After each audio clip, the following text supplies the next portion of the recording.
जय भोलेनाथ फ्रेंड्स मु रश्मि आपन को स्वागत करुच्ची आम यूट्यूब चैनल रश्मि प्रिया को।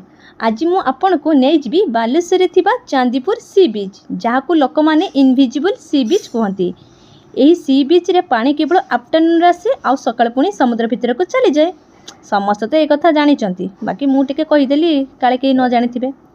हो छाड़ छाड़ आलो आलो असल कथा कहवाई तो भूलीगली जमी कथार नहीं अड़ुसा मानकर बारबाटी चाष समस्ते पानी देखिबार व्यस्त आ मु एठी शामुका सुखिला कंकड़ा आ सुखिला माछ खोजिबारे व्यस्त। मु कुआडे चाहिए हाँ हाँ बसी जाए थका लगलान ना चिड़ा होगा गोड़ बिंधुनी सेपटे किए गोटे मोर रेकर्डिंग कर। अच्छा अच्छा मो हजबैंड भल से फोटो उठा। ओहो ये वीडियो बनाऊँच मु भाविली बोधे फोटो उठाऊँ। फुलई देखुच ना समुद्र हवा केते जोर दोची।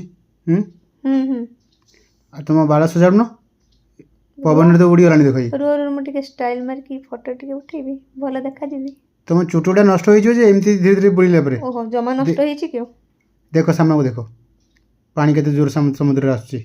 ओहो के जानि छथि कि तमे नुवा जणो ए देखो आगर देखछ ना नहीं आगरे लोक देखाउछन्ती पानी काहे पानी अल्प अल्प आसुची परा कोठी आसुची सामने को देखुनो पुणी हसिलाडी बेकार टेकरी कोन हस दोचंती देखो ई बाबू नो आगर बोलछ देखो देखछ कि नहीं के दूर पळी छी। हां से हीरो टकाटा मते कोन अनुछ मते अनिया दरकार नहीं हला सियाडे देखो सामने को देखो मो आडे नो देखछ कि नहीं देख सियाडे देखो देखुछ कोनटा देखछ जी किछ देखु ना पूछि ना पागल गुडिकार बेकारिया कथा कटा कहछ तुम भारी भल कथा कहछ।